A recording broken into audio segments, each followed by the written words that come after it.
आफळे महाराज यांनी आता आपल्या कार्यक्रमाला सुरुवात करावी.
श्रीमन्महागणाधिपतये नमः. श्री सरस्वत्यै नमः. श्री गुरुभ्यो नमः. सर्वदेवेभ्यो नमो नमः. वक्रतुंड महाकाय सूर्यकोटि समप्रभ निर्विघ्नं कुरु मे देव सर्वकार्येषु सर्वदा. गुरुर्ब्रह्मा गुरुर्विष्णुः गुरुर्देवो महेश्वरः. गुरुः साक्षात् परब्रह्म तस्मै श्री गुरवे नमः. मूकं करोति वाचालं पङ्गुं लङ्घयते गिरिं यत्कृपातमहं वन्दे परमानन्दमाधवम्.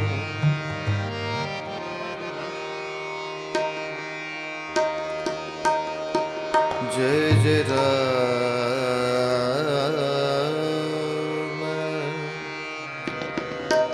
राम राम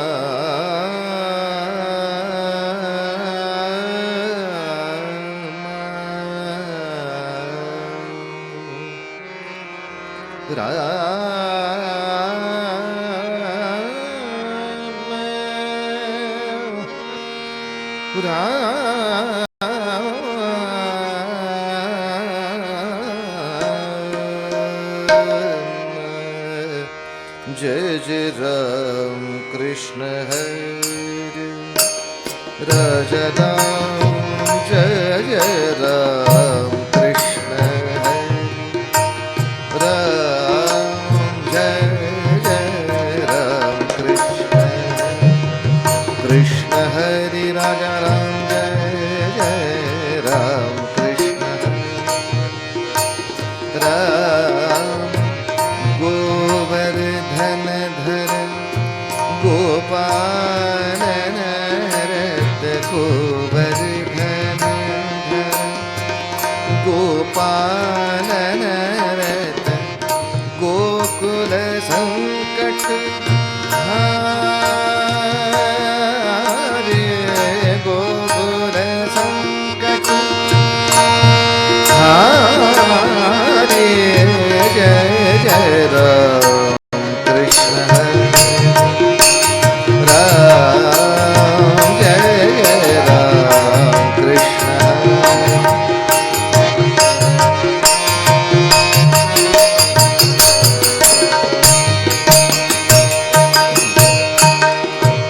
नवनीत सम नवनीत प्रिय नवनीत सम नवनीत प्रिय नवल विनोद विहार. सारे ग म प मध्ये भरायचं हा. विहारी निसा सारे रे ग ग म म प नवल विनोद विहार ध रे सारे ग म प नवल विनोद विहारी विहारी जय जय राम कृष्ण राम जय जय राम कृष्ण हरे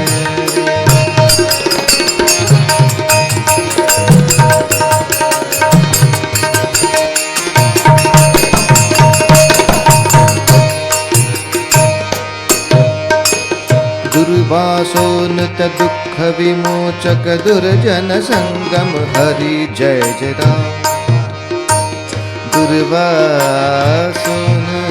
दुःख विमोचक दुर्जन संगम हरि जय जय राम हरि जय जय राम हरि जय जय राम शरणागत दीनारे चरणे नेयी करुणा दृष्टि निहारी करुणा दृष्टि निहारी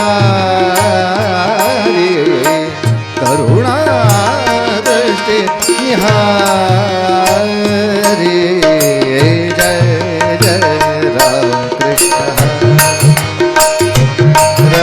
जय जय राम कृष्ण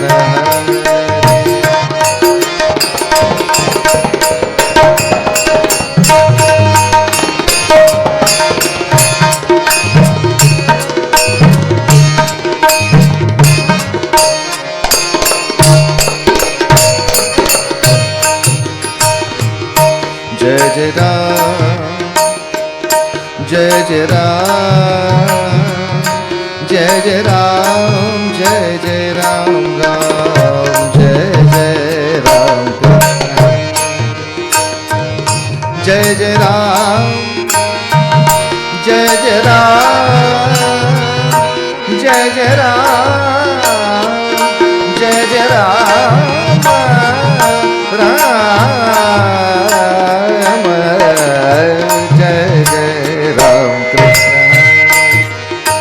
राम जय जय राम कृष्ण कृष्ण हरे राम जय जय राम कृष्ण सारे गम प गम रे गा जय जय राम सारे गम प नी गम रे गा जय जय राम सारे गम प नी गम रे गा जय जय राम कृष्ण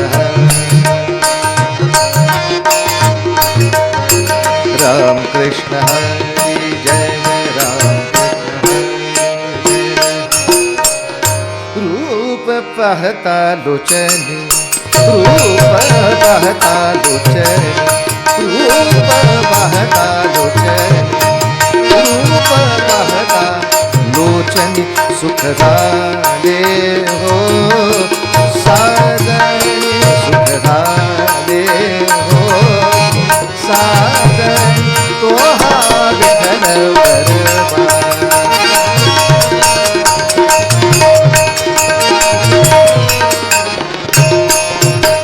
तो हा माधव बरबा तो हा माधव बरबा तो हा माधव बरबा तो हा माधव बरबा तो हा बरबा गम रे गा मप गम रे गा पनी मप गम रे गा नि सांगे सा पनी पनी मप गम गम रे गा गम रे गा गम रे गा तो माधव बरबा तो माधव बरबा बहुत सुकृताची जोडी म्हणून विठ्ठली या पडी बहुत सुकृताची जोडी म्हणून विठ्ठली या पडी सर्व सुखाचे आगर रमादेवीवर तो हा विठ्ठल बरवा तो हा विठ्ठल बरवा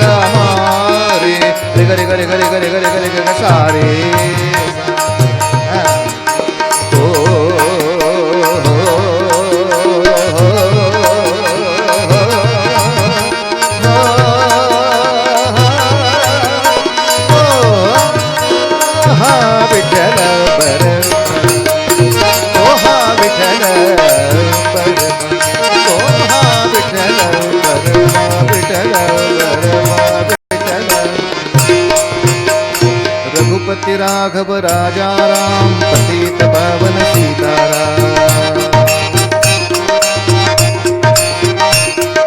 रघुपति राघव राजा राम पतित पावन सीताराम रघुपति राघव राजा राम पतित पावन सीताराम रघुपति राघव राजा राम पतित पावन रघुपति राघव राजा राम पतित पावन राजाधिराज रामचंद्र महाराज की जय कुंडलिका वरदे हरि विठ्ठल श्री ज्ञानदेव तुकाराम पंढरीनाथ महाराज की जय भारत माता की जय आर्य सनातन वैदिक हिंदू धर्म की जय छत्रपति शिवाजी महाराज की जय धर्मवीर संभाजी महाराज की जय जय जय रघुवीर समर्थ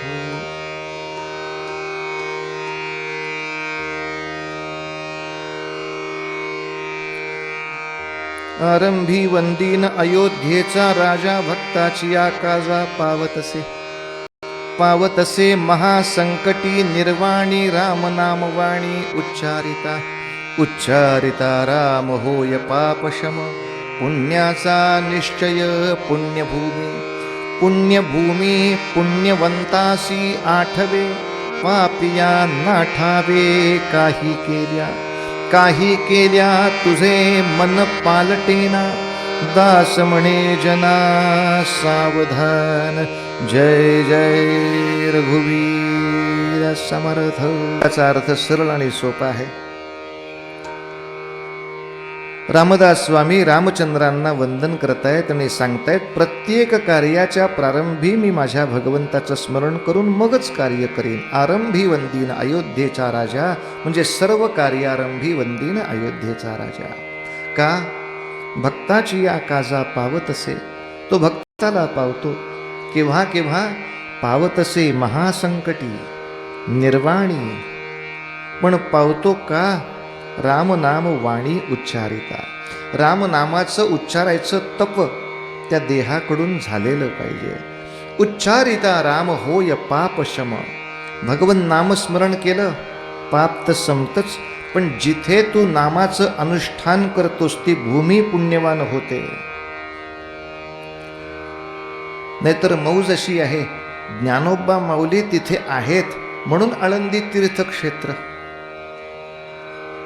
सावता महाराज तिथे आहेत म्हणून अरणगाव तीर्थक्षेत्र, नाथ बाबा आहेत तेव्हा पैठण तीर्थक्षेत्र.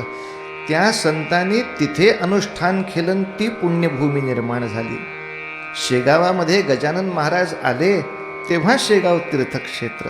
अक्कलकोटामध्ये स्वामी समर्थ प्रगटले मग अक्कलकोट तीर्थक्षेत्र. तीर्थक्षेत्र पाहून ते राहिले नाहीत, त्यांनी अनुष्ठान केलं ते तीर्थक्षेत्र झालं, ती पुण्यभूमी झाली. आणि अशी पुण्यभूमी तिथे जावं, तिथून शक्ती घ्यावी, हे पुण्यवंतांनाच आठवतं, बाकीच्यांना नाही आठवत. पुण्यभूमी पुण्यवंतासी आठवे, पापिया न ठावे काही केल्या.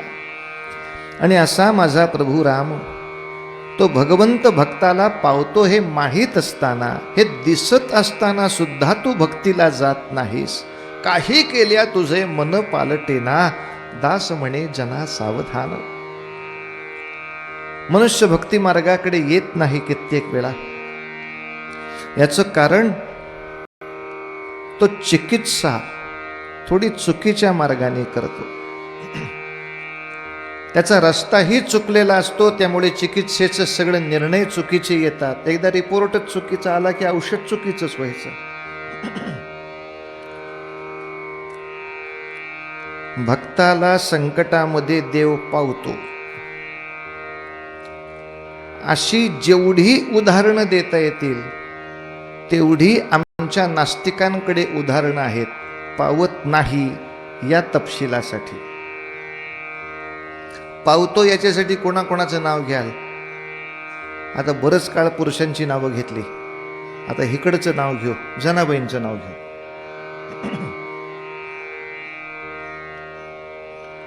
की ज्यांनी स्वतःच्या घरातलं दळण कांडण करताना नामाचा अट्टहास केला, सदाचाराने आपलं आयुष्य सुंदर केलं, नामदेवांच्या सारख्यांचं घर, आपल्या गुरुची सेवा, ते घर सांभाळणं, हेही सत्कर्म हातून सातत्याने घडलं. त्यामुळे सिद्धी अशी काही प्राप्त झाली, अशी काही सिद्धी प्राप्त झाली की दळिता कांडिता तुझ गायीन अनंता, न विसंबे क्षणभरी तुझे नाम गा मुरारी. नित्य हाच कारभार मुखी हरी निरंतर. काव म्हणले ती दळत असताना नाम घेते, मग हाची कारभार मुखी हरी निरंतर असं का म्हटली? दळण हा कारभार नव्हता का? पण संत नामामध्ये जो क्षण गेला तोच सार्थ झाला. ते व्यवसायाला कारभार म्हणत नाहीत. खरा मनुष्य जन्माचा कारभार परमार्थ आहे, आणि तो परमार्थ नीट चालावा म्हणून ही छोटी लुटूपुटूची भातुकली आहे. हा प्रपंच करतोय हा भातुकली सारखा आहे, हा काही कारभार नव्हे. उगाच नको तो कारभार केला की कारभारी आहे. आणि ते भारी कार डोक्यावर घेऊन करायचं काय बाबा?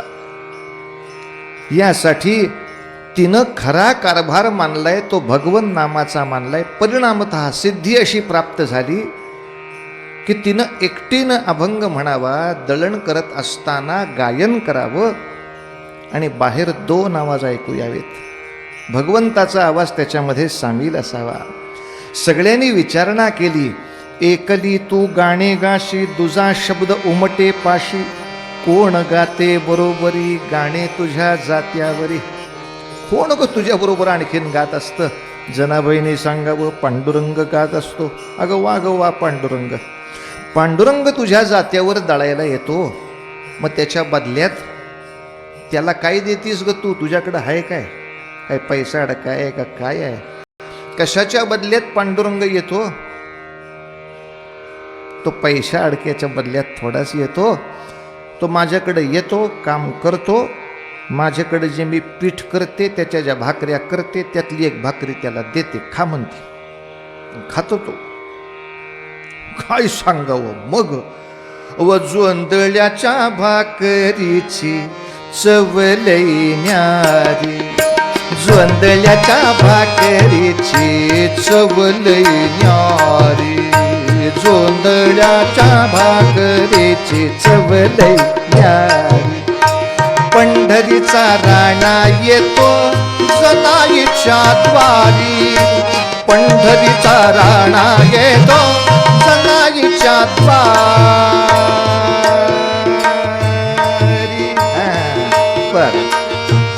परत पंढरीचा राणा येतो जनाईच्या द्वारी, जोंधळ्याच्या भाकरीची चव लई न्यारी, जोंधळ्याच्या भाकरीची चव लई न्यारी, जोंधळ्याच्या.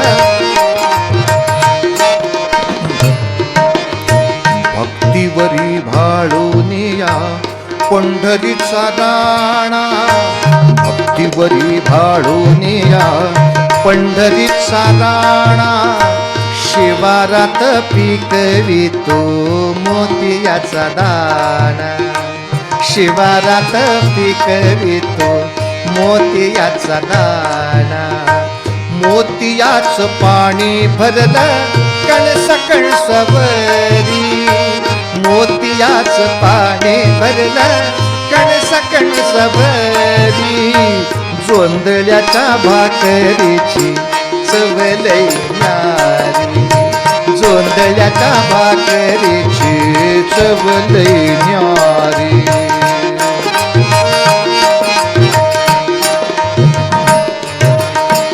जनाईच्या जात्यावर गाऊन या गाणी जनाईच्या जात्यावर गाऊन या गाणी पांडुरंग गेला बाई वेचायला शेणी जनी म्हणे देवा आता काय देऊ हाती जनी म्हणे देवा आता काय देऊ हाती देव माग जोंधळ्याची जनीला भाकरी अमृताची चव त्याला काय सांगू तरी अमृताची चव त्याला काय सांगू तरी भक्तीची यासाठी देव करीतो चाकरी भक्तीची यासाठी देव करीतो चाकरी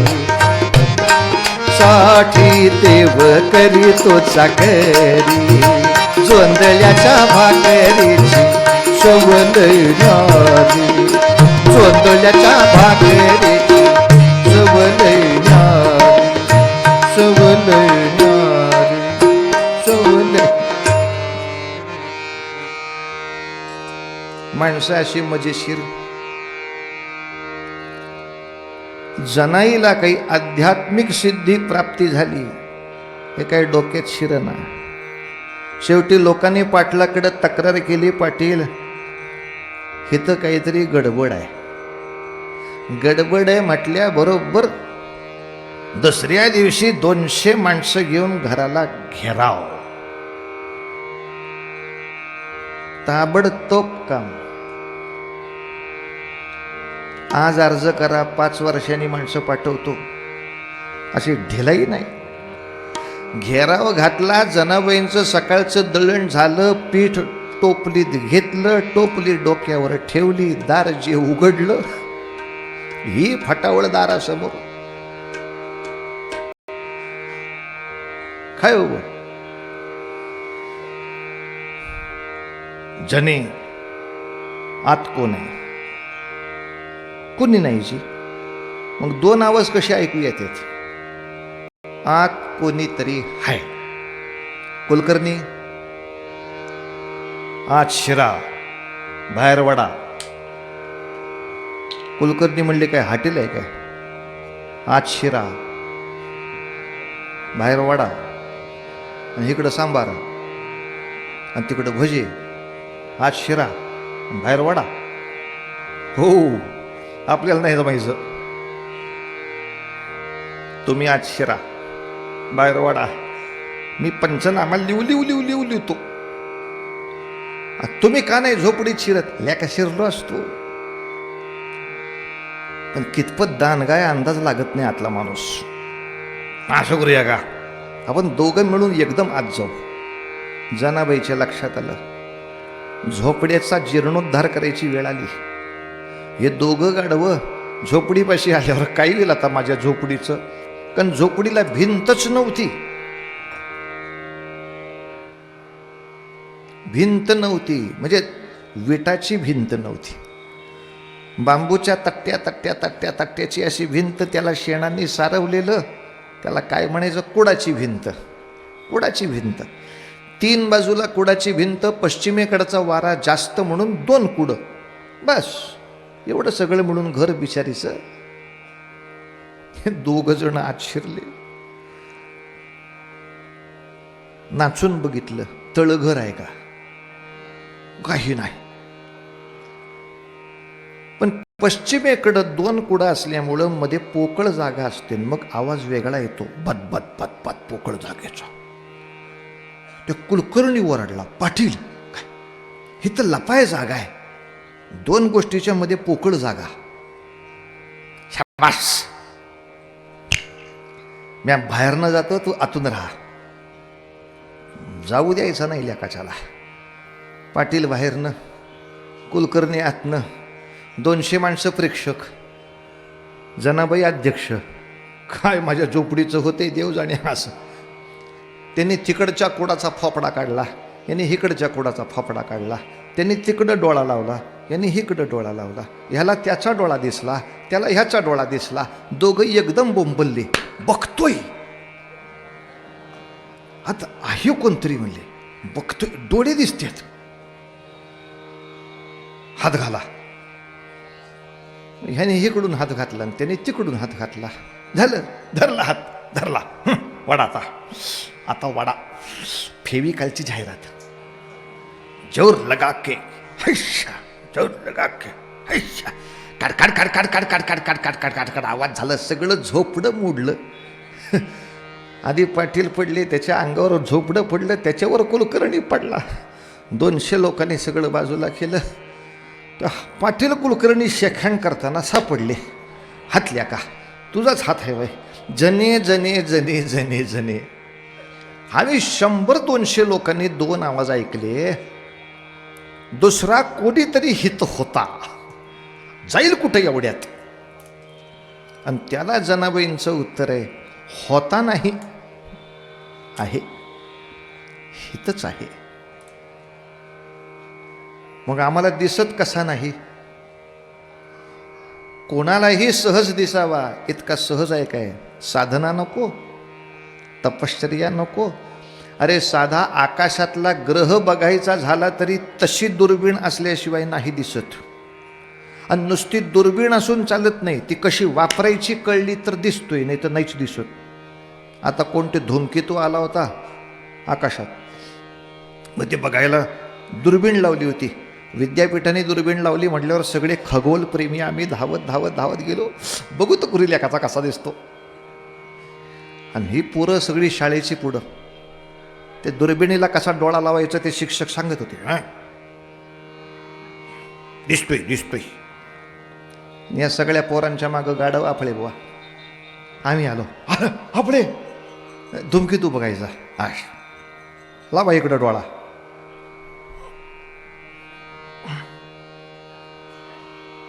काही दिस ना, असं काय करताय? 100 पोरांनी बघितलं आता धुमकेतू, परत एकदा.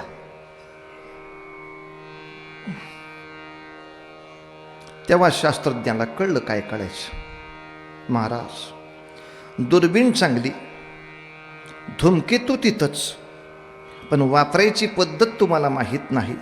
तुम्ही इकडं डोळा लावताय आणि काचीवर बोट ठेवताय. आता हिथं बोट ठेवून कोणाच्या बापाला धुमकेतू दिसला होता का?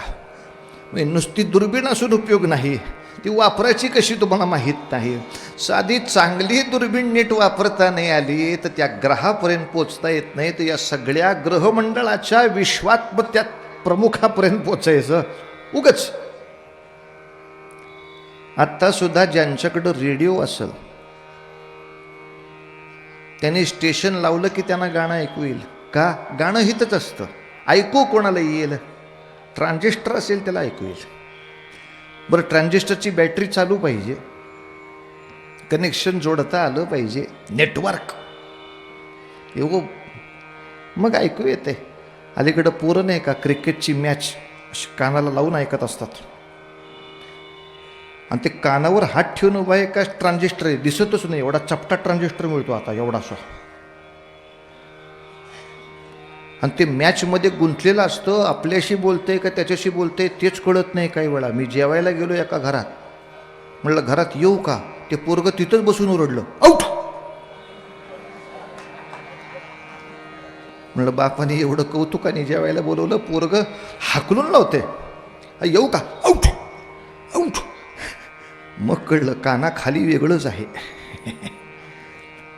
ज्याच्याकडे ट्रान्झिस्टर आहे त्याला ऐकू येते. त्या ट्रान्झिस्टरचे वॉल तयार पाहिजेत. यमनियम, आसन, प्राणायाम, प्रत्याहार, ध्यान, धारणा, समाधी, अष्टांग योगाची सगळी साधनं पूर्ण झाली, दिसणार न हो. सगळ्याला कसं दिसेल असं? मग हितच आहे, आम्हाला दिसत नाही. मग तू त्याला कुठं लपवला? म्हणजे हृदयात लपवला, हृदयामध्ये लपवला. पण जनाबाईंचा थोरपणा सहन नाही झाला.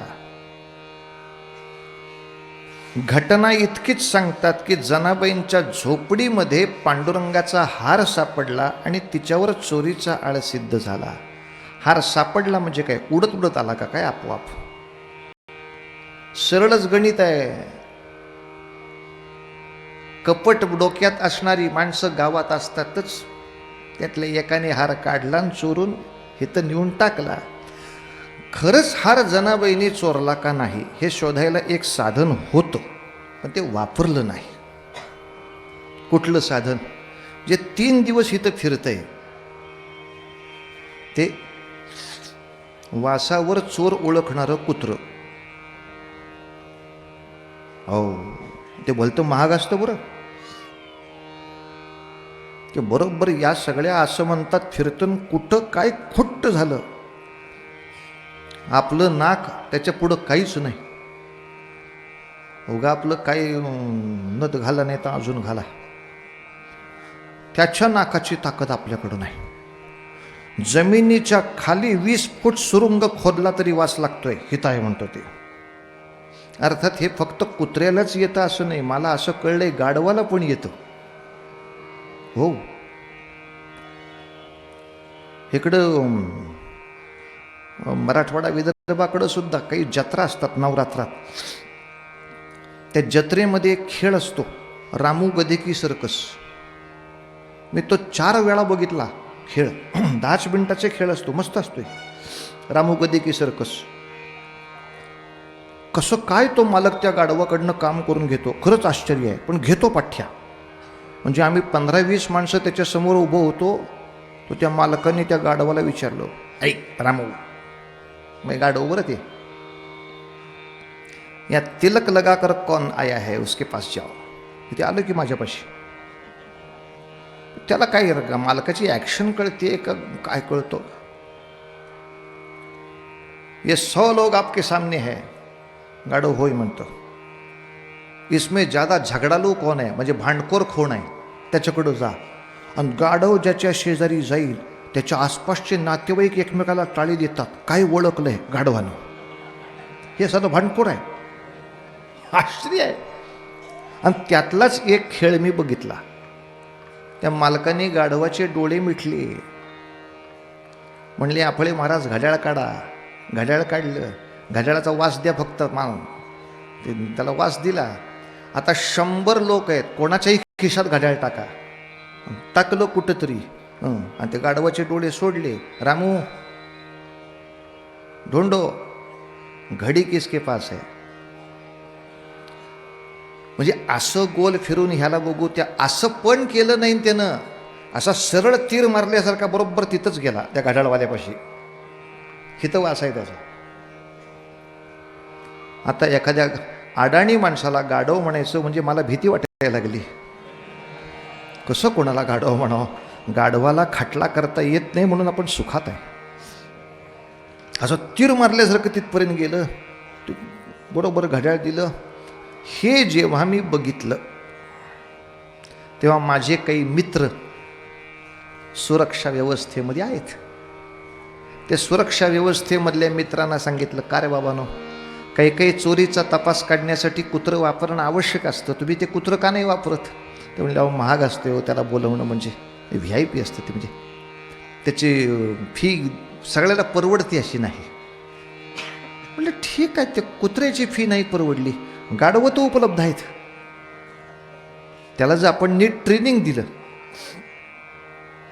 तर ते काही तेवढं महाग नाही, ते पटकन काम करेल. तो अधिकारी म्हणला, आपले काय आमची हजामत करायची का तुला? का? म्हणजे आम्ही कुठल्याही चोरीचा तपास लावला तरी माणसं कौतुकच करणार नाहीत. ते म्हणतील गाढवं सुद्धा शोधत्यात, ह्याचं काय कौतुक करायचं? म्हणजे कितीही शोधता आलं तरी योग्य ठिकाणी गाढव नाही वापरता येत.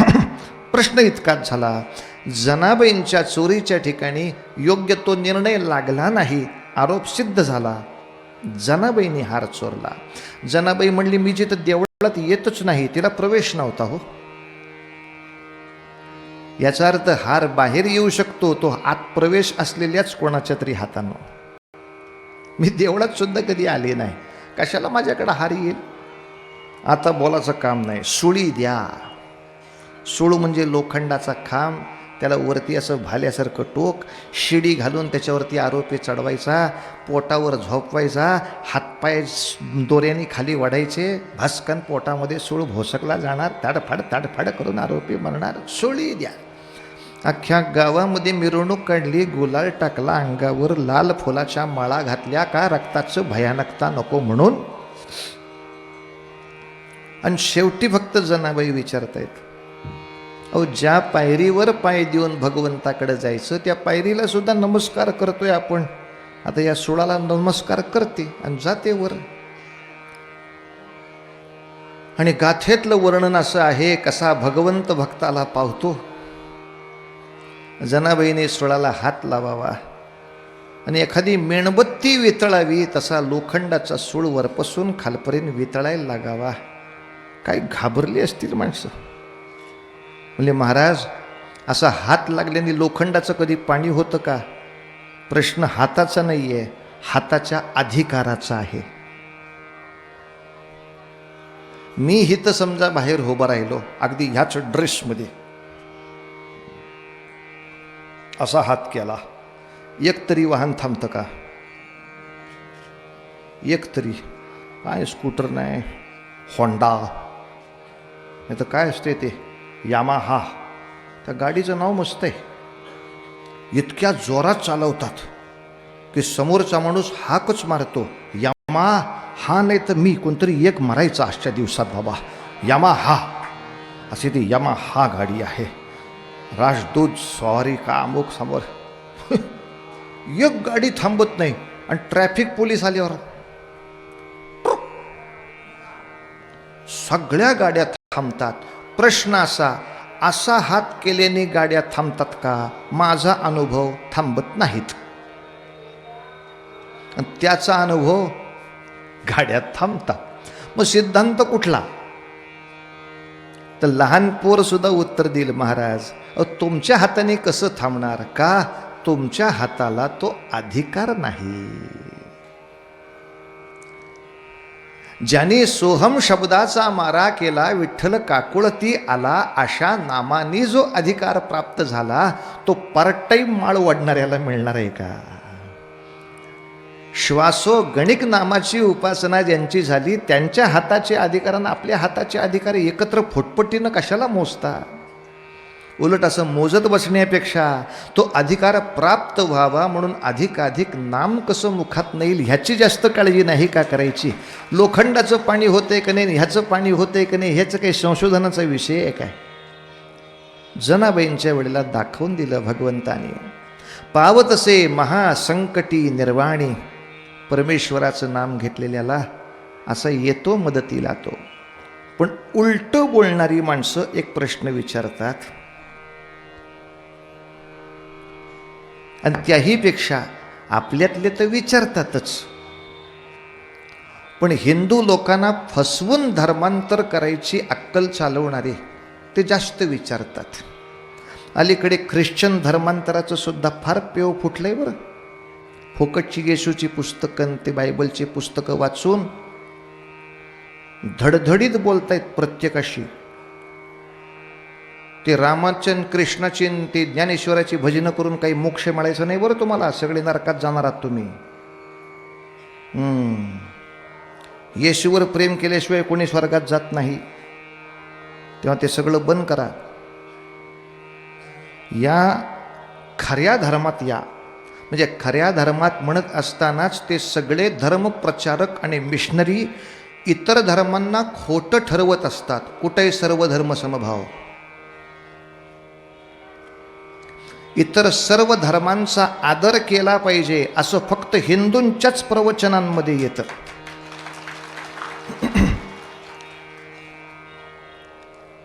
चुकून सुद्धा ख्रिश्चन पाद्री किंवा मौलवीच्या व्याख्यानांमध्ये दुसऱ्याचा आदर केला पाहिजे हा विषय येत नाही.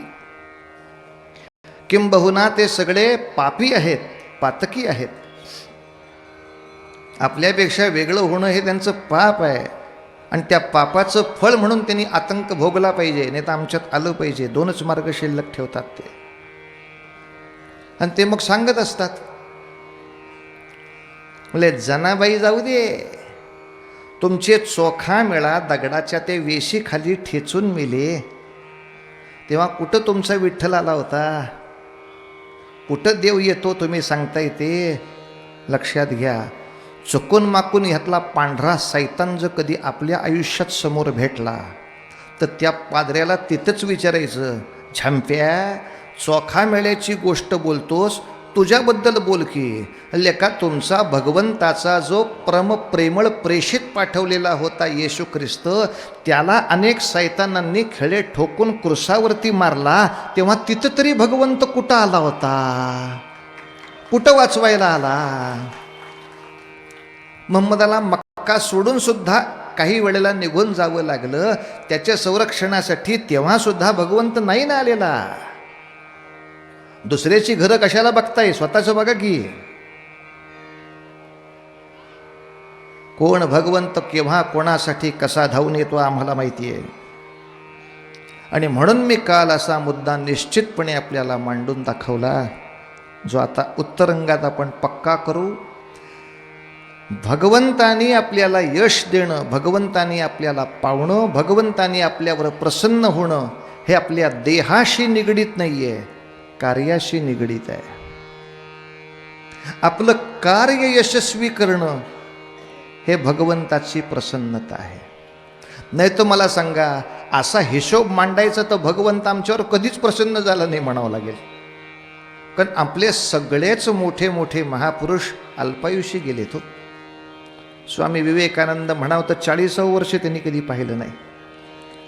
शहाजी राजे म्हणावे तर 60-65व्या वर्षी संपले, शिवाजी राजे म्हणावे तर 50व्याच वर्षी संपले, शंभूराजे म्हणावे तर 38व्या वर्षी संपले, राजाराम राजे म्हणावे तर 25व्या वर्षी संपले, बाजीराव पेशवे म्हणावे 40व्या वर्षी संपले, माधवराव पेशवे म्हणावे 27व्या वर्षी संपले.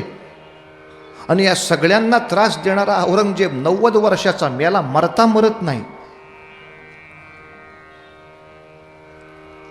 म्हणजे मग दुसऱ्यांना प्रचंड आयुष्य देणारा आणि आमच्या लोकांची आयुष्य इतकी कमी ठेवणारा भगवंत आम्हाला पावतो कसं म्हणावं, हिशोब डोक्यात येईल.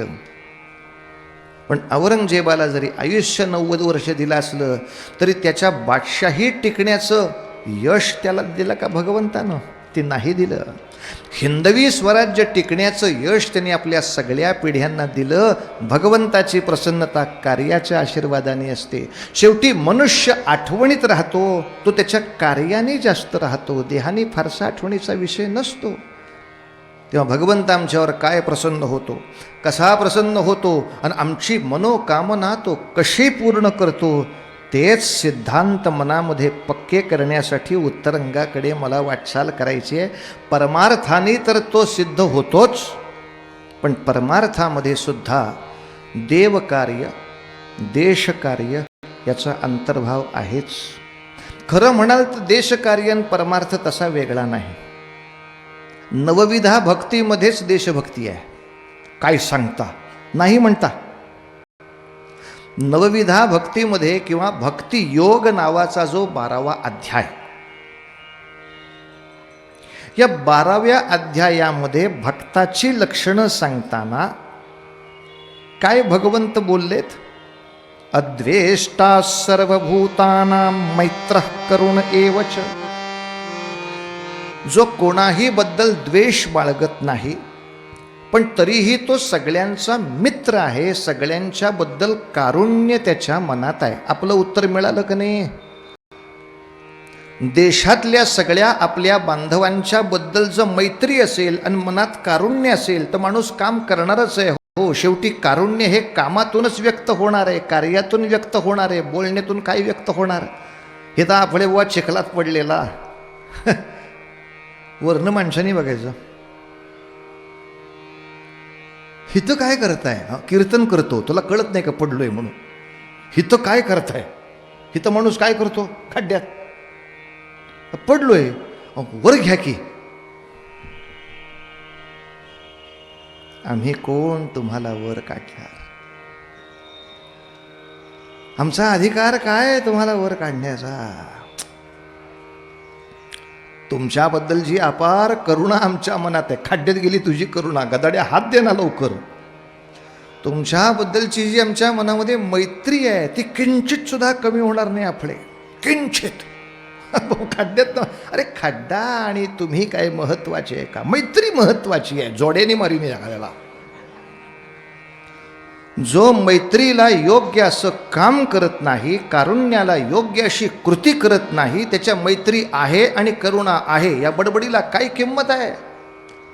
भक्ताची व्याख्या करताना भगवंतांनी स्वच्छ केली आहे. तो सगळ्या सज्जनांचा मित्र असतो, त्याला सगळ्या दुःखितांच्याबद्दल करुणा असते, म्हणजे तो तसा वागतो. हेच तर देशकार्य आहे, हेच तर देवकार्य आहे. म्हणजे समाजाबद्दलची मैत्री आणि करुणा सांभाळावी हे भक्ताच्या व्याख्येमध्ये पहिल्याच श्लोकात भगवंतांनी सांगितलं आहे. तेव्हा देवभक्ती आणि देशभक्ती असे दोन वेगवेगळे प्रकार नाही आहेत महाराज. देवभक्तीच्याच मार्गामध्ये देशभक्तीचा, समाजभक्तीचा, समाज कल्याणाचा सुद्धा एक मार्ग अंतर्भूत आहे असं लक्षात घेतलं. विष्णूची पूजा मूर्तीमध्ये करायची, लोकांमध्ये करायची, तशी ती देशामध्ये पण करायची आहे. म्हणून तर विष्णू सहस्रनामामध्ये भगवंताचं वर्णन करताना विष्णूची 1000 नावं सांगितली. विष्णू सहस्रनाम या शब्दाचाच अर्थ विष्णूची 1000 नावं. त्या 1000 नावातलं पहिलं नाव हेच घेतलंय, विश्वम. हे पृथ्वी हेच विष्णूचं पहिलं रूप आहे. विश्वम विष्णू षटकारो. ही पृथ्वी जी माझ्या हातामध्ये भगवंताने दिली आहे ती सांभाळणं, त्या पृथ्वीवरची माझी ही सगळी लेकरं सांभाळणं, हेही माझं भक्त म्हणून फार महत्त्वाचं कार्य आहे. आणि शेवटचं वाक्य पूर्वरंगातलं असो,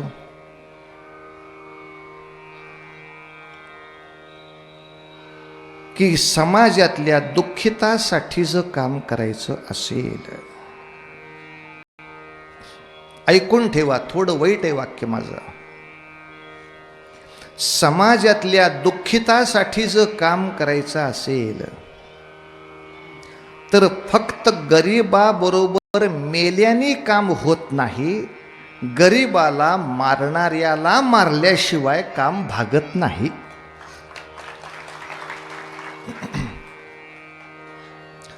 धरून चाला. समजा जुलमी लोकांचा शेतकरी वर्गाला त्रास आहे, तर या शेतकऱ्यांच्यासाठी मी मैत्री करायची, करुणा करायची. म्हणजे काय करायचं? शेतकरी उपोषणाला बसलेत, पुढं मी काय करावं? मी पुढं उपास करतो, त्यांना काय होईल? मग ते मरतील तेव्हा मी पण मरीन. पुढं पुढं काय होईल? नाही, नंतर मग त्यांच्या मनात दया येईल. नंतर दया येऊन आपण कुठं शिल्लक आहे?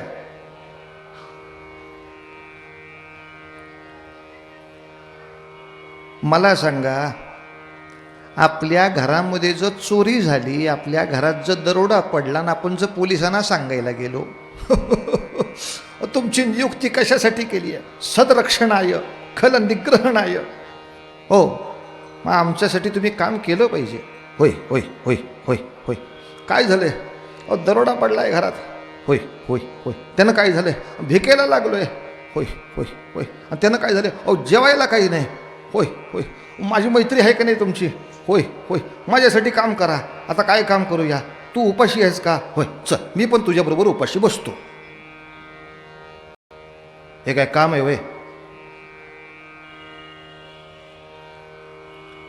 पोलीस मामा, तुम्ही माझ्या शेजारी उपाशी बसायसाठी मैत्री नका दाखवू. ज्याने मला उपाशी मारलं त्याला झोडून काढा, तेव्हा त्याची करुणा होती. गरिबासाठी फक्त मेलं म्हणजे काम होत नाही. गरिबाला मारणाऱ्याला झोडून काढावा लागतो. ती ताकद दाखवली तर करुणा होते. जसं घरामध्ये सुद्धा आपली पोरं असतात, या पोरामधलं जे नाठाळ पोर असतं, त्या नाठाळ पोराचा आईला द्वेष नसतो, पण बाकी सरळ पोरं जी आहेत त्यांचं जीवन सुखाचं व्हावं आणि हे नाठाळ पोर सुधारावं म्हणून नाठाळाचा मार खात बसणं ही आईची माया नसते. कानपटून काढणं वेळच्या वेळी त्या पोराला ही आईची मायाच असते. जी आई नालायक पोराला सणसणीत शिक्षा करून वटणीवर आणते तिला माया आहे असं म्हणतात. आणि जी पोराला शिक्षा केली तर पाप लागलं का काय अशी भीती बाळगते तिला बावळट माय म्हणतात. एक कार्ट माजलंय ते सगळ्याला त्रास देते, मग आईनं काय करावं? काय सगळ्यांनाच त्रास देते तर मला पण त्रास दे बाबा. मूर्ती तुझ्यासाठी मरून नाही होत, मरून नाही होत. या नालायक लोकांची बोलणी कशी आहेत सांगतो. अनेक कॉन्व्हेंट शाळेमध्ये मी ही प्रवचनं ऐकलीत.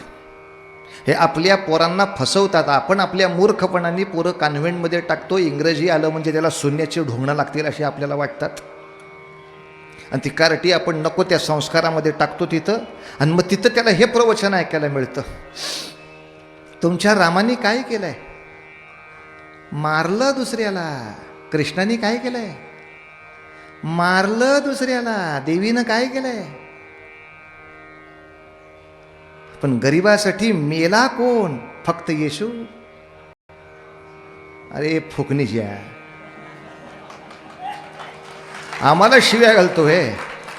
अरे बाब्या, गरिबासाठी तो मेला अगदी मान्य, पण त्याचं राज्य म्हणजे इंग्लंड, त्याचं राज्य म्हणजे अमेरिका, ते राखण्यासाठी तुम्ही गरिबांबरोबर मरत नाही, बंदुका घेऊन युद्ध करता. तवा कुठं जातं मरायची तत्वज्ञान तुमची? हां, कोणाला शिकवताय काय फालतूपणा? शेवटी येशू ख्रिस्ताला जर परमपवित्र मानायचं आहे, मानलं आहे, जर मला त्याला देव मानायचं आहे, तर त्याच्या संरक्षणासाठी फक्त येशूवर तुम्ही हल्ला केला तर मी त्या हल्ल्यामध्ये मरीन असं म्हणता का तुम्ही? नाही म्हणत. उलट माझ्या श्रद्धास्थानावर हल्ला झाला तर उलटा परतवून लावण्यासाठी वेळ पडली तर मारीन. हेच करुणा आहे ना रे, हेच प्रेम आहे ना रे. आणि मग हेच प्रेम आणि हीच करुणा आपल्या वीर पुरुषांनी दाखवली असेल तर त्यांचंही चरित्र साधूचंच चरित्र आहे असं म्हणायला काय हरकत आहे? भक्ताचंच चरित्र आहे का? मैत्र करुण एवच हे त्यांनी सिद्ध केलं. आणि अशी भक्ती सिद्ध केल्यामुळे त्यांच्या कार्याला भगवंतांनी यश दिलं, आशीर्वाद दिले, कायमचं कार्य पुरं करून दिलं. यासाठी फक्त अभंगाचा आठवण लगेच चरित्राला प्रारंभ. आरंभी वंदीन अयोध्येचा राजा, आरंभी वंदीन अयोध्येचा राजा, भक्ताची या काजा पावतसे, भक्ताची या काजा पावतसे, भक्ताची या काजा पावतसे, भक्ताची या काजा पावतसे, भक्ताची काजा पावतसे, पावतसे महासंकटी निर्वाणी, राम नाम वाणी उच्चारिता, उच्चारिता राम होय पापशम, पुण्याचा निश्चय पुण्यभूमी, पुण्यभूमी पुण्यवंतासी आठवे, पुण्यभूमी पुण्यवंतासी आठवे, पापिया नठावे काही केल्या, काही केल्या तुझे मन पालटेना, काही केल्या तुझे मन पालटेना, दास म्हणे जना सावधान, दास म्हणे जना सावधान, दास म्हणे जना सावधान, सावधान. पाच सोडेला भजन.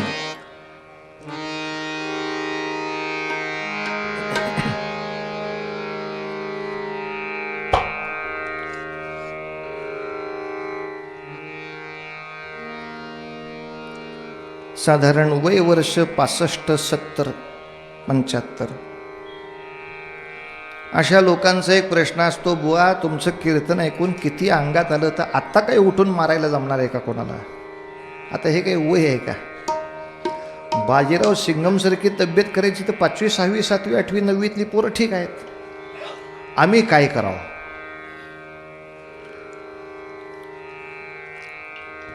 मुलांकडून करून घ्यायची ती सामर्थ्याची उपासना आणि त्यांच्या पाठीशी आपण उभी करायची ते उपासनेचं सामर्थ्य. कोणत्याही वयात उपासनेला काहीच त्रास नसतो, भक्तीला काहीच त्रास नसतो, नामस्मरणाला काही त्रास नाही, माळ करायला काही त्रास नाही.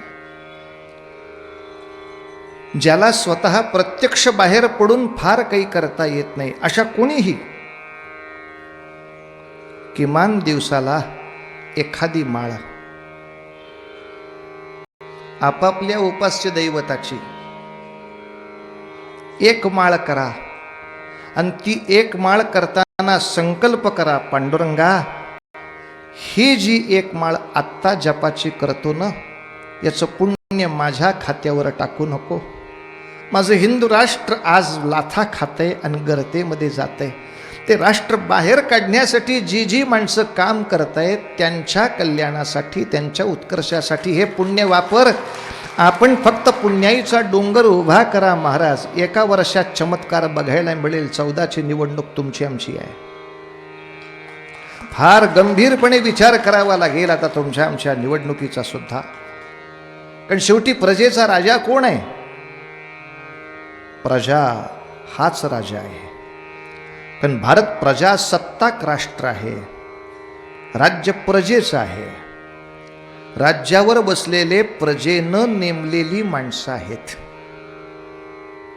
आणि त्यामुळं ज्यांनी नेमलेलं असतं त्याचं काम झालं नाही तर त्याला सडकायचे अधिकार राजाकडेच असतात.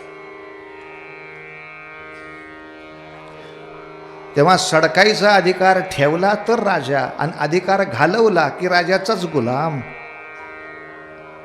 मग गुलाम झाला की दुरी फत्रीनं मरता येते. असं नाही करून चालणार. प्रजेच्या अंगातलं राजे पण जाग केलं पाहिजे. कारण देशाचा राजा ही प्रजा आहे. प्रजेला हा अधिकार कळला पाहिजे की राज्याचा मी मालक आहे. लेका तुला नेमलाय ते नोकर म्हणून नेमलाय. तू काय मिजाज दाखवतो माझ्यासमोर? तू काय मिजाज दाखवतो? राजा मी आहे. आणि हे सामर्थ्य उपासनेनं येतं. हे सामर्थ्य उपासनेनं येतं. उपासना थोडी घट्ट केली पाहिजे. उपासनेला दृढ चालवावे. भूदेव संतासे सदा नमावे. आपण आपल्या घरी उपासना करतोच, पण दुर्दैवाने आपल्या परिसरामध्ये, परिवारामध्ये, प्रदेशामध्ये सुद्धा लक्षावधी आज हिंदूंची घरं अशी पडली आहेत जे दिवसभर प्रपंचाच्या मागे आहेत, पण उपासना अजिबातच आता करत नाहीत. आणि केलीच तर दिवसातलं 1 मिनिट कुठल्या तरी मठात जाऊन नमस्कार करण्यापलीकडं काही करत नाहीत. म्हणजे उपासना काय करता? म्हणजे उपास करतो. ते उपास विचारला का तुला? उपासना काय करता? उपास ही फार किरकोळ गोष्ट आहे उपासनेतली. उपासना म्हणजे नित्य काही नाम घेता का, नित्य काही जप करता का, नित्य काही भजन करता का, नित्य हरिपाठ होतो का, नित्य काही स्तोत्र म्हटलं जातं का. नित्य या शब्दाला फार महत्त्व आहे. वर्षातनं 1 नामसप्ताह करून उपासना नित्य होत नाही. तो त्या दिवसापुरता विषय होतो. नामसप्ताह तर पाहिजेच, पण फक्त 7 दिवसाचा नामसप्ताह म्हणजे वर्षभराचं पुण्य नाही. एकाच वेळेला बादलीभर पाणी दगडावर ओतून टाकलं तर तेवढ्या वेळापुरता तो ओला दिसतो, पुढं त्याचा उपयोग राहत नाही. तेच पाणी जर वर्षभर सातत्याने थोडं थोडं टाकत राहिलं तर दगड फोडता येतो. पाण्यामध्ये दगड फोडायची ताकद आहे, पण ते नित्यतेमध्ये आहे. सातत्य पाहिजे, कायम पाहिजे.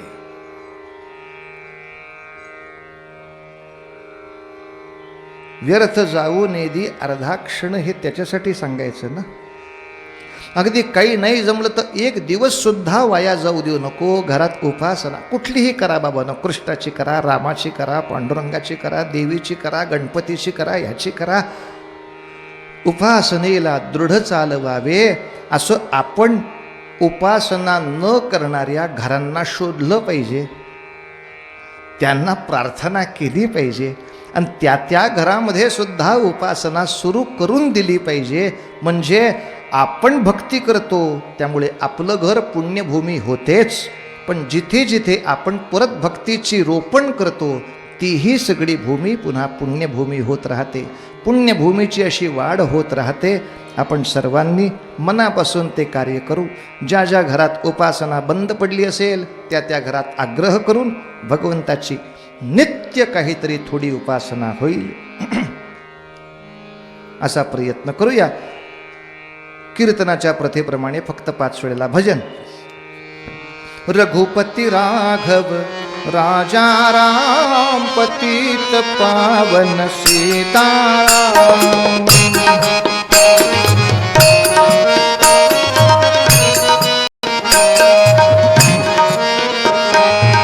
रघुपती राघव राजा राम पतित पावन सीताराम.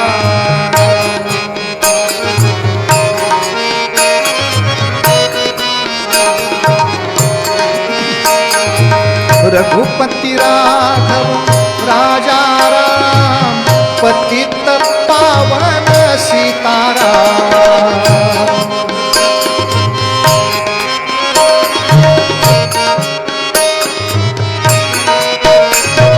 रघुपती राघव राजा राम पतित पावन सीताराम.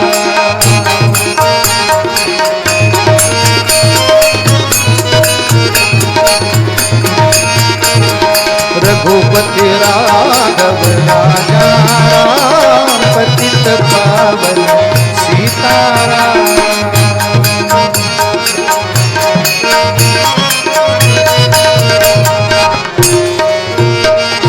राजाधिराज रामचंद्र महाराज की जय. आज सगळ्यांनी एकत्र माझ्यानंतर म्हणा, हरे राम राम राम हरे हरे, हरे कृष्ण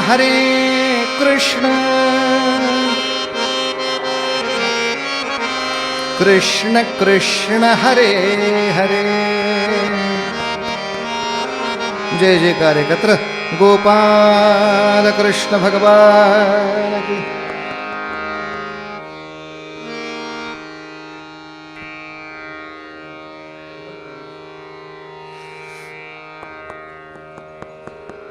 गेले 2 दिवस शंभूराजांचं चरित्र आपण पाहतो. पुरंदर किल्ल्यावरती जन्म झालेले शंभूराजे संभाजी या नावाबरोबरच एक छोटीशी दुःखाची गोष्ट घेऊन आले. परिणामतः संकटाशी सातत्याने झुंज करत राहणं हे नशिबीच आलं. वयाच्या 2ऱ्या वर्षी आई गेली. 8वं वर्ष येतं न येतं तो राज्यकारभाराची अशी जबाबदारी शंभूराजांवर पडली की वडिलांच्या बरोबर आग्र्याला जावं लागलं. आज आपण चरित्रभाग ऐकलात तो. मोठ्या शिताफीनं शिवाजीराजांनी आग्र्यातून आपली सुटका करून घेतली. पण या सर्व प्रवासामध्ये शंभूराजांनी आपल्या वडिलांचं आत्मबल कायम ठेवलं. इतक्या लहान वयामधली एवढी फार मोठी समज होती. महाराष्ट्रात परत आल्यानंतर सुद्धा औरंगजेबाच्या मुलाबरोबर काही काळ एकत्र जहागीर केली. औरंगजेबाचा कुटील डाव असा होता की आपल्या मुलाच्या नादानी संभाजी व्यसनी होतील, पण तसं झालं नाही. औरंगजेबाचा मुलगा सद्वर्तीनी होऊ लागला याची भीती वाटू लागल्यामुळं ती जहागीर थांबली. याच्याही पुढे जाऊन राजांचा राज्याभिषेक झाला आणि त्याच्यानंतर सोयराबाई महासाहेबांच्या मनामध्ये सवती मत्सर सुरू झाला. परिणामतः शंभूराजाला बदनाम करण्यासाठी त्यांनी काही अफवा उठवल्या. त्या अफवांच्यामुळे आज काही इतिहासाच्या पुस्तकात शंभूराजे व्यसनी असल्याचा पुरावा येतो, पण तो परिणाम फक्त अफवांचा आहे, या पलीकडे काही नाही. याच्याही पुढे जाऊन परवा पाहिला आपण. दिलेर खानाशी त्याने जी हात मिळवणी केली ते स्वराज्याचं 1 वर्ष संरक्षण करण्याच्या दृष्टीनं केलेला गनिमी कावा होता, डाव होता. हेही सप्रमाण आपण कालच्या कीर्तनामध्ये पाहिलं. आणि आता कुठे शिवाजीराजे दक्षिणेतल्या सगळ्या लोकांना एकत्र करून औरंगजेबाच्या प्रचंड मोहिमेला तोंड द्यायला सिद्ध होते. एवढ्यात घात झाला आणि गूढ आजाराने शिवाजीराजांचा मृत्यू रायगडावरती झाला. जो मृत्यू झाला असताना शंभूराजे वडिलांच्या पाशी नव्हते, ते पन्हाळगडाकडे होते. सोयराबाईंनी आपले सेनापती आणि सैन्य पाठवून दिलं की पन्हाळाच्या त्याच अंधार कोठडीमध्ये शंभूराजाला कायमचा ठेवा, त्याला बाहेर काढू नका. पण तसं झालं नाही. पिलाजीराव शिर्के, हंबीरराव मोहिते हे स्वतःची मराठी लष्कर घेऊन तिथे गेले. पण त्यांनी पन्हाळ्यावरती जाऊन शंभूराजांना मुजरा केला आणि सांगितलं, राजे तुमची आई तुम्हाला अटकेत टाकायची स्वप्न बघतीये, पण तुमच्यासारखा राजा सिंहासनावर असल्याशिवाय आता स्वराज्य थकत नाही. आम्हाला कळतंय, आम्ही तुम्हाला घेऊन रायगडावर जातो. आता आपण सोयराबाईंना कैदेत टाकू. असं सर्व लष्कराचं पाठबळ मिळालं. शंभूराजांना घेऊन सर्व सेनापती परत आले. सोयराबाई अटकेत पडल्या. अटकेत म्हणजे नजर कैदेत. हातापायात बेड्या घालून अंधार कोठडीत टाकायची राजघराण्यातल्या लोकांना पद्धत नव्हती. फक्त महालावरती पहारे बसले की कैदेत, असं त्याला म्हणत असत. नजर कैदेमध्ये त्या होत्या.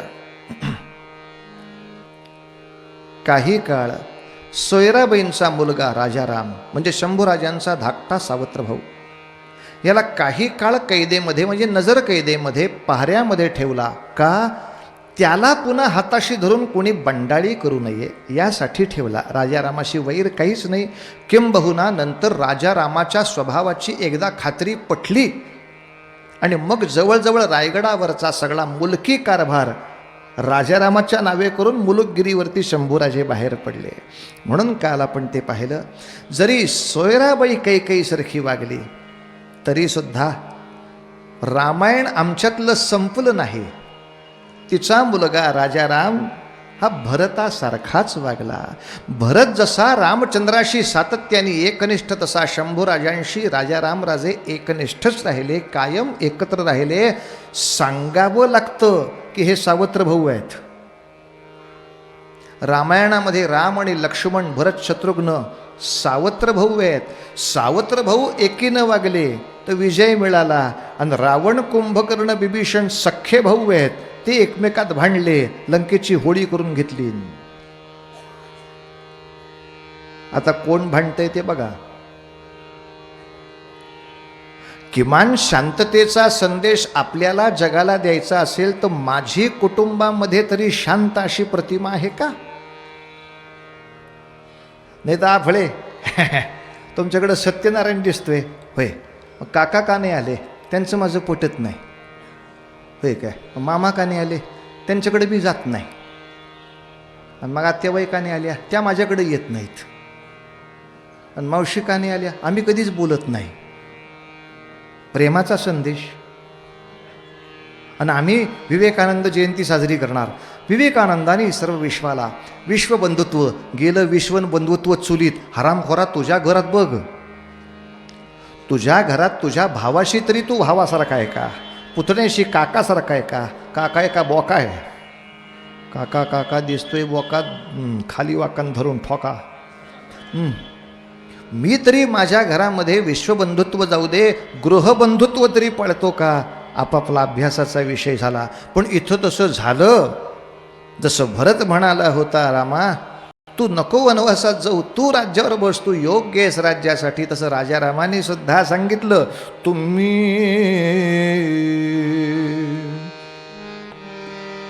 तुम्ही बनला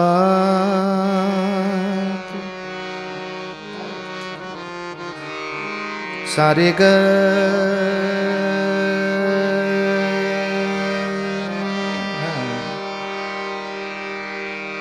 तुम्ही बनला बैरागी, जरी युवराज रघुराजा. तुम्ही बनलात बैरागी जरी युव ढिंग टक ढिंग ढिंग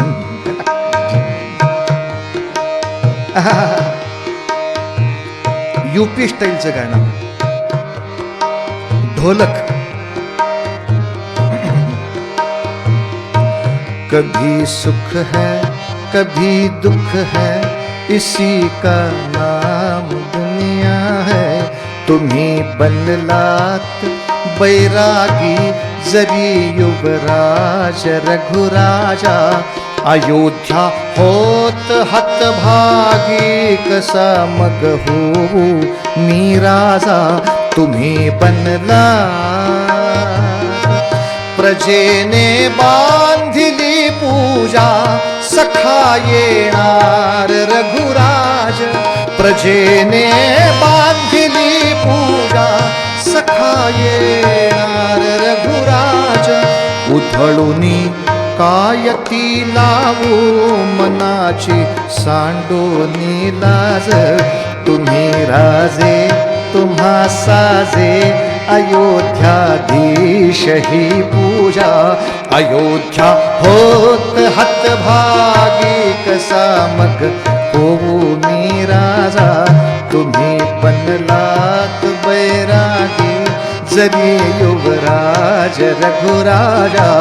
अयोध्या होत हतभागी कसा मग होऊ मी राजा. तुम्ही बनला.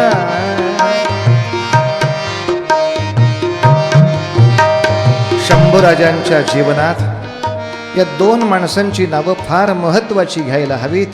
एक धाकटे बंधू राजाराम आणि दुसरी महाराणी येसूबाई. जवळजवळ 8 वर्ष शंभूराजे मुलकगिरीवरती असताना सगळा कारभार, राज्यकारभार, शिक्क्याचा अधिकार बायकोच्या हाती दिला होता. हो, सखी राज्ञी जयती असा शिक्का असलेलं पत्र जर कोणत्याही गडाला गेलं तर गडाने विचारही करायचा नाही. हे पत्र शंभूराजांनी पाठवलंय असं लक्षात घेऊन कारवाई झाली पाहिजे, अन्यथा मुलाहिजा ठेवला जाणार नाही. इतका दणदणीत दम होता. म्हणजे शंभूराजांच्या चरित्रामध्ये आणखीन एक काय बघायचं की बायकोला सन्मान दिला पाहिजे.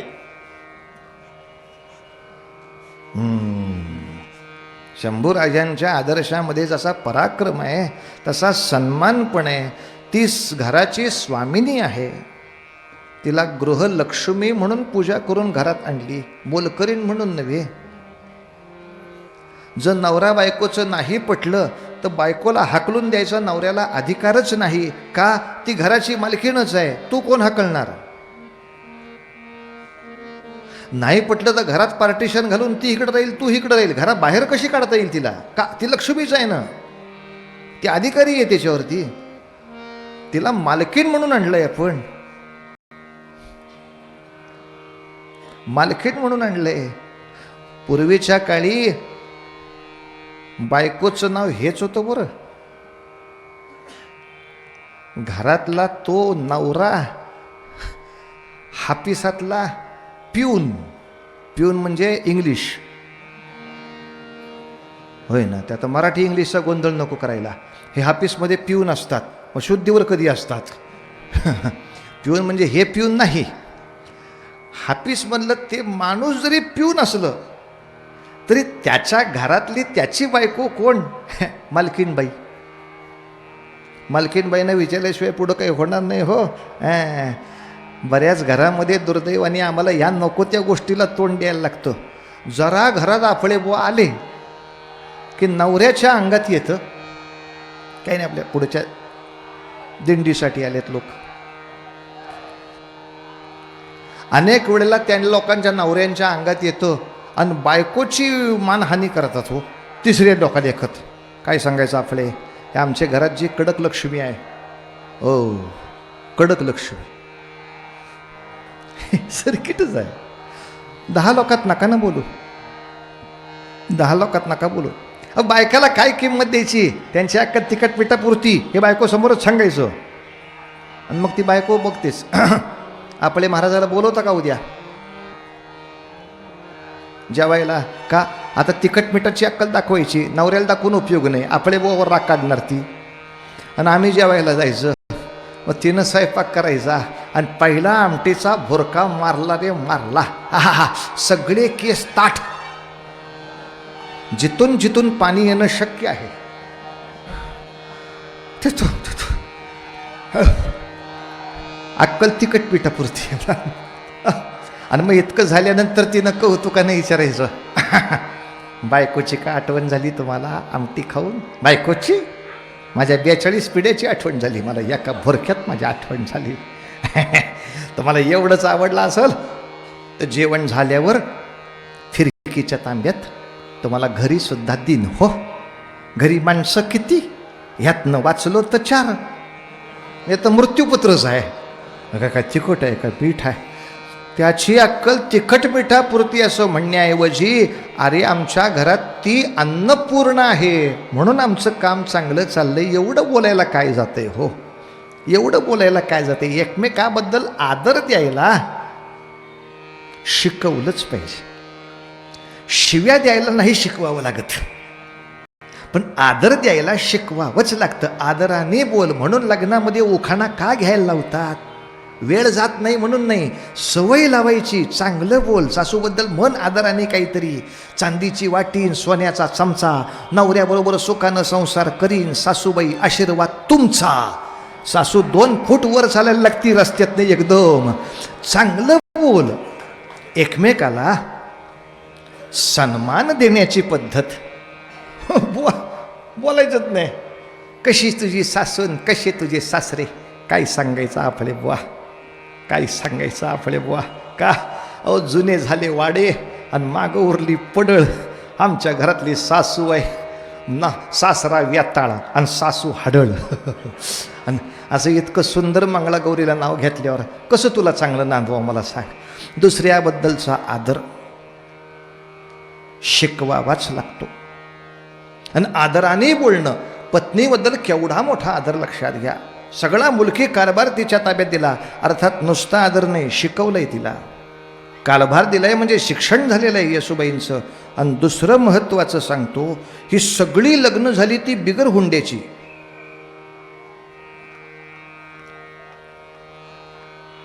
परवाच्या कीर्तनामध्ये महाराजांनी विषय मांडला की पोरीचा गर्भ मारला नाही पाहिजे, भ्रूण हत्या नाही झाली पाहिजे. 20% मुलींचं प्रमाण घटतंय, ते कुठेतरी परत सावरलं पाहिजे. पण त्या सगळ्या निवेदनाला मी एक आणखीन उपसूचना, प्रार्थना करतो. जसं पोरीला जन्म दिला पाहिजे, जसं तिचं शिक्षण चांगलं केलं पाहिजे, तसं तिचं लगीन बिगर हुंड्यानी होईल ह्याच्यासाठी सुद्धा थोडा प्रयत्न केला पाहिजे. कारण कित्येक वेळेला हुंड्याच्या भीतीनं पोरगी होऊ देत नाहीत. कित्येक वेळेला हुंड्याच्या भीतीनं पोरी होऊ देत नाहीत. की माणूस म्हणतो मी घालतो पुरीला जन्माला, ह्याच्या हुंड्याचं कोण बघणार? पोरगी आली म्हणजे 5 लाखाला गळाला फास आहे, काय सांगता? मग याच्यासाठी आपण सगळे सांप्रदायिक वारकरी एकत्र येऊ आणि जशी भ्रूण हत्या थांबवण्यासाठी प्रचार करू, तसा आपल्या परिवारामध्ये कोणीही हुंडा घेऊन लग्न करणार नाही अशी प्रतिज्ञा घेऊन स्त्रीला सन्मान देऊन दाखवू, तर त्याला गंमत राहणार आहे. आणि जर कोणी हुंडा घेतला तर आमची पण जात वारकऱ्याची आहे, लक्षात ठेव. नुसते शनिवार रविवार करत नाही, काठी घेऊन सुद्धा वार करतो म्हणाव तुझ्यावर. आता रापदिशी वारकरी म्हणून दाखवून देत मग तुला.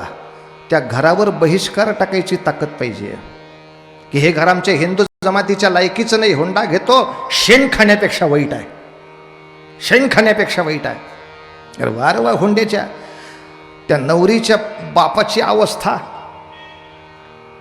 ह्याचे कपडे घ्या, त्याचे कपडे घ्या, त्याचे कपडे घ्या, त्याचे कपडे घ्या, त्याचे कपडे घ्या. कपड्याच्या खरेदीतच पोरगीचा बाप कायमचा खाली बसतो, म्हणून कपड्याच्या गठ्ठ्याचं नाव ठेवलंय बस्ता. बसता बसता ते मेलं बाप खाली, त्याला कोण उठवणार मला सांगा?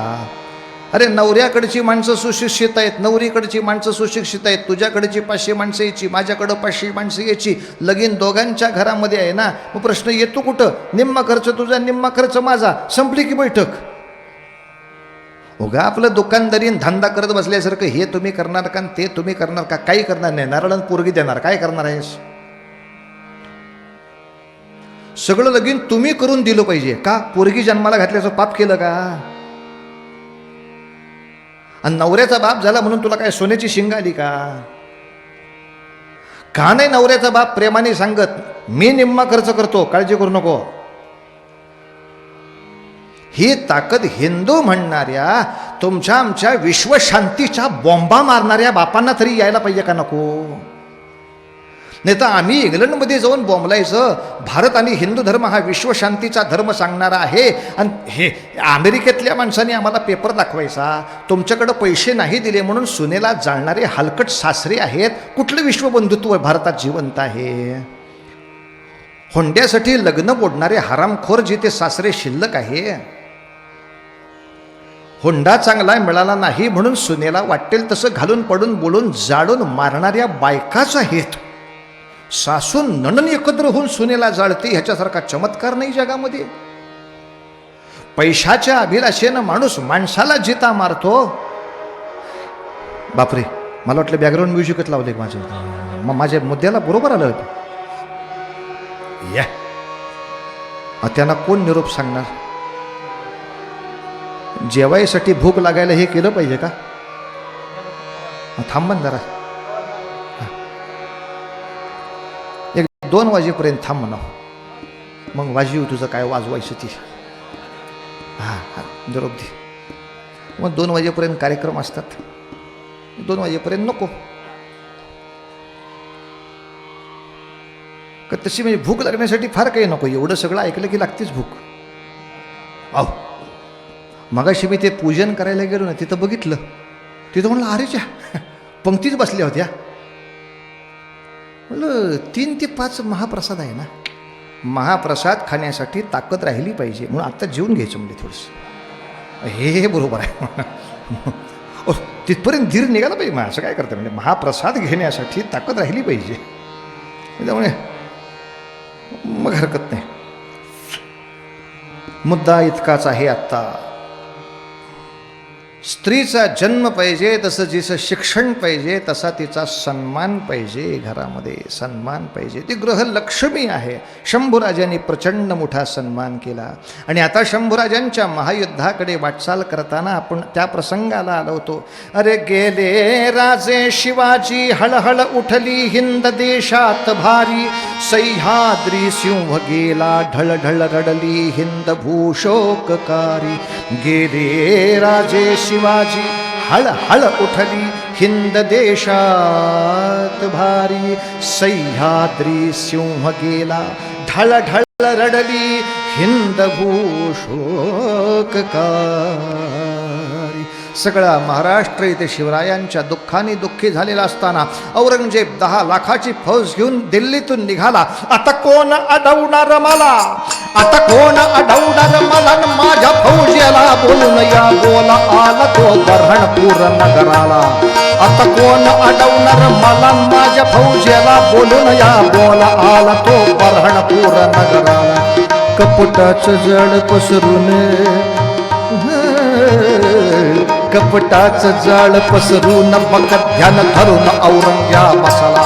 आता कोण अडवणार मला, माझ्या फौजेला बोलून या बोला आला तो बऱ्हाणपूर नगराला. 7 लाख फौज, 42 सेनापती, करोडचा खजिना, प्रचंड अन्न धान्य, दारू गोळा, हत्ती तोफा घेऊन हे लोंढाच्या लोंढा उतरला.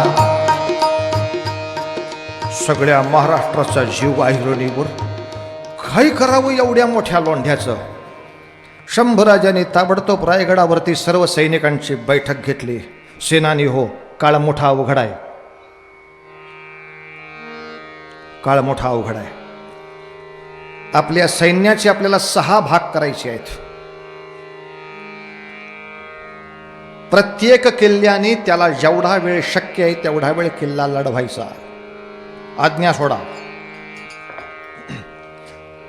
कारण औरंगजेबाची सेना एकदा आत आली की आपल्या 200च्या 200 किल्ल्यांना एकदम वेढा पडणार आहे, एवढी सेना आहे. त्यामुळे एका किल्ल्याची माणसं दुसऱ्या किल्लेदाराला मदतीला जाऊ शकणार नाहीत. आपापल्या जीवावर किल्ला लढवायचा. समजा औरंगजेबाच्या तोफांनी तटाला भगदाडं पडली, किल्ल्यातला अन्नधान्याचा साठा संपला, दारुगोळा पण संपला, दगडगोटे मारून सुद्धा आता संपले, तर फुकटचं मरायच्या मागं लागू नका. किल्ला औरंगजेबाच्या सरदाराला दिल्याचं नाटक करायचं, किल्ला त्याच्या ताब्यात द्यायचा, आपण किल्ल्यावरनं खाली उतरायचं. काय सांगताय राजे, पुढचं ऐका. एकदा किल्ला औरंगजेबाच्या ताब्यात दिला की पडलेली तटबंदी तो बांधून देईल, रिकामं झालेलं धान्याचा कोठार तो भरून ठेवील, रिकामा झालेल्या दारू गोळ्याचे कारखाने तो भरून ठेवील. आणि हे सगळं किल्ल्याचं परत एकदा नीट झालं की गुप्त वाटा आपल्यालाच माहितीत, त्याला काय माहिती त्याच्या किल्ल्यातलं पुढं काय होणार आहे ते. गुप्त वाटांनी वरती यायचं आणि त्यांना मोक्षाची वाट दाखवायची, धन्यवाद म्हणायचं, तुमच्या पॅकेजनी सगळं काम छान झालेलं आहे, आता आपल्याला मिळालेलं झकासपैकी काम करून घ्यायचं, फुकटचं मरायच्या मागं लागू नका.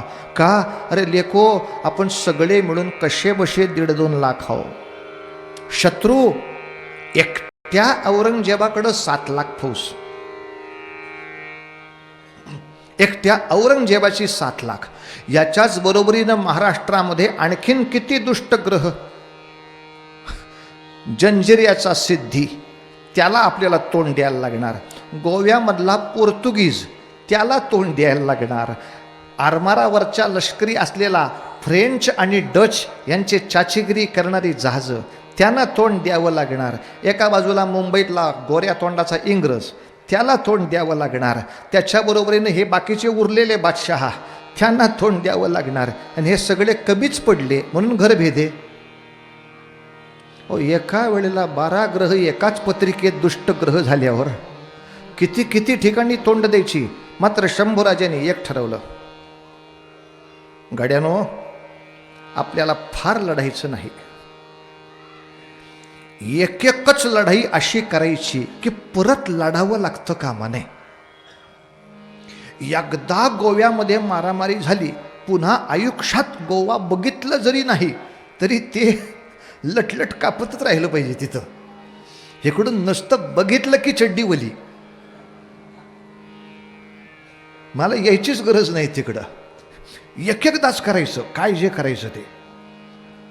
माझ्या सैन्याच्या 2 तुकड्या आहेत, या 2 तुकडींनी फार महत्त्वाचं काम करायचं आहे. औरंगजेबाच्या सैन्यासाठी जे धान्य येईल ते जमल तिथं मारायचं आणि स्वराज्यात आणून मिसळायचं. शंभूराजांचं कौतुक आहे का? शंभूराजांवरती संशोधन करणाऱ्या इतिहासकारांनी त्यांचं कौतुक केलं आहे. महाराष्ट्रामध्ये 8 वर्ष जेव्हा युद्ध चालू होतं तेव्हा या 8 वर्षात महाराष्ट्रामधला एकही बाजारभाव वाढला नाही. Market clear. नाही तर इराण इराकमध्ये युद्ध झालं की आमची कोथिंबीर महागली. हेतून 500,000 कोसावर युद्ध झालं तर आमचं मार्केट महागतंय. आणि युद्ध नसताना सुद्धा सारखं अपडाऊन अपडाऊन अपडाऊन अपडाऊन. कधी गॅस वाढला, कधी खाली उतरला, सारखं लोकांना गॅसवरच ठेवलंय. सारखे बाजारभाव वर जात आहेत. अरे काय अर्थशास्त्रज्ञ काय दारू पिऊन बसतात का काय काम करायला? लेखो पुढची 5 वर्ष तरी सरळ एक बाजारभाव राहील एवढं सुद्धा काम ज्यांना करता येत नाही त्यांना कशाला अर्थशास्त्रज्ञ म्हणायचं? जोड्याने मारायच्या लायकीचे हरामखोर आहेत लेखाचे सगळे. बोललं तर राग येतो, आपलं ठरलेलं आहे, राग येईल असं आपण काही बोलायचं नाही. पण शेवटी आपले नोकर आहेत ते. एकदा राजाने जोड्याने विचारलं पाहिजे ना हराम्याच्या. लेखा घर बांधून दिलं एखाद्या बिल्डरनी आणि प्रत्येक महिन्यामध्ये जर घराचं काम निघायला लागलं, हिथं गळते तिथं गळते, जोड्याने नाही मारायचं त्याला. एकदा स्लॅब टाकणं नीट काय टाकायची ती. एकदा रस्ता केला, परत पावसाळ्यात उकडते, परत ते चांगलं केलं, परत पुढच्या उन्हाळ्यात उकडते, परत चांगलं केलं, परत हे वेळ तू त्या रस्त्याच्या कॉन्ट्रॅक्टरला खाली गाडला पाहिजे हरामखोराला. हा रस्ता जर 2 वर्षात उखडला तो तुझ्या घरी येऊन तुला हाणतो का नाही बघ हराम्या म्हणायचा. शेवटी नालायकांच्या जीवाची हमी काढून घेतली म्हणजे आपल्याला आपल्या सुखाची हमी मिळेल. तुला सुखानं जगू देत नाही. जर माझं सुख काढून घेतलं तर रस्त्याच्या खड्ड्यामध्ये एसटी गेली तर आतमध्ये दवाखान्यापर्यंत पाठवायची माझी 8 महिन्याची बाई एसटीत बाळंतीण व्हायची वेळ आली. इतके खड्डे रस्त्याला ठेवताय वे. 60 वर्ष स्वराज्य येऊन झाली अजून रस्ता गुळगुळीत कसा करायचा अक्कला नाहीत. अजून बाजारभाव कसे करायचे अक्कला नाहीत. शंभूराजाच्या चरणाचं तीर्थ प्या. अभ्यास करा कधीतरी अर्थशास्त्राचा. महाराष्ट्रामध्ये युद्ध चालू असताना सुद्धा तांदूळाचा भाव कधी हल्ला नाही, गव्हाचा भाव हल्ला नाही, राखेलचा भाव कधी हल्ला नाही, कशाचाही भाव हल्ला नाही. उलट स्वस्ताईमध्ये ठेवलंय शंभूराजांनी सर्व महाराष्ट्राला. 8 वर्षात कर संकलन केलेलं नाही, टॅक्स माफ आहे. तोडधाड युद्धाची अशी आल्यानंतर ते शेत जाळत सुटतात, घरं जाळत सुटतात. ज्यांची शेत जाळली त्यांच्याकडनं कुठला टॅक्स घ्यायचा. पण कोणाचाही टॅक्स जरी घेतला नाही तरी सुद्धा अर्थव्यवस्था बिघडली नाही. का? ज्या नालायकांनी आम्हाला लुटलं त्यांना लुटल्याशिवाय शंभूराजा राहिला नाही म्हणून अर्थव्यवस्था टिकली. आमच्याकडं लोक काही सांगतात बँक बुडली बुडली, मग आता का करायचं, आता का करायचं, आता का करायचं. रोज यान 500-500 रुपये घेऊन जा. काय पंढरीची वारी आहे काय रोज 500 रुपयाला तुझ्यासाठी यायला. रोज यान 500 रुपये घेऊन जा. द्या की आम्हाला पैसे. कुठनं देणार. का? बँकेकडं पैसे. बँकेकडं कोण मागतंय? ज्यांनी लुबाडला त्याला वाकायला लाव की. ज्यांनी लुबाडला त्याला वाकायला लाव. अरे 300 कोटी रुपये खाऊन ते मोकळे होतात आणि न्यायालयामध्ये पैसे चढवून लेकाचा 30 लाखाचा दंड भरून तो सुटतो ना आमचे म्हातारे मायबाप भिकेला लागतात.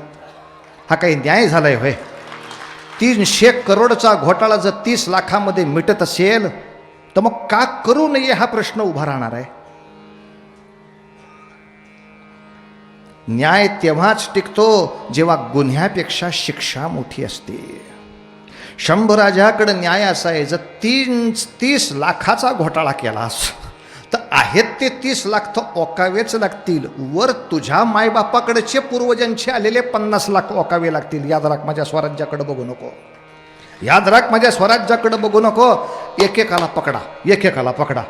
81 साल, मी 1-1 वर्ष जाईन सांगितलं होतं. 80 साल शिवाजीराजे गेले. 81 सालापर्यंत कसं बसं संघटन उभं राहिलं. पुन्हा एकदा सगळे सरदार उभे राहिले. पण पुन्हा का कोणास ठाऊक दुर्दैव उभं राहिलं. आणि 81 सालातच संभाजी राजांवर विषप्रयोगाचा प्रयत्न झाला. अन्नामध्ये विष सापडलं. शंभूराजे भाग्यवान, त्यांच्याकडे ती अंगठी होती विशिष्ट, की विषापाशी ती अंगठी गेली की मण्याचा रंग बदलायचा. आणि ते अन्नामधलं विष ज्या क्षणाला त्यांना समजलं, विषप्रयोगामध्ये जे जे सापडले त्यांना हत्तीच्या पायी ठेचून मारले एकेकाला. महाराष्ट्रामध्ये नव्हे देशात अशी दहशत पोचली. शंभूराजाच्या स्वराज्याच्या आसपास वाकडी नजरसुद्धा ठेवायची नाही. हत्तीच्या पायाखाली एकेकाला संपवून टाकेन, लक्षात ठेवा. पण तरीसुद्धा शंभूराजांचा विवेक असा होता, एकदा आरोप सगळे संपले की ते केस थांबवत नसत. परत एकदा 82 साली कागद उघडून बघितले, जे मारले गेले त्यातले खरंच आरोपी किती होते. आणि तेव्हा लक्षात आलं, अरा 8 संशयित पकडले पैकी 6 मारले गेले, त्यातले 4च खरे आरोपी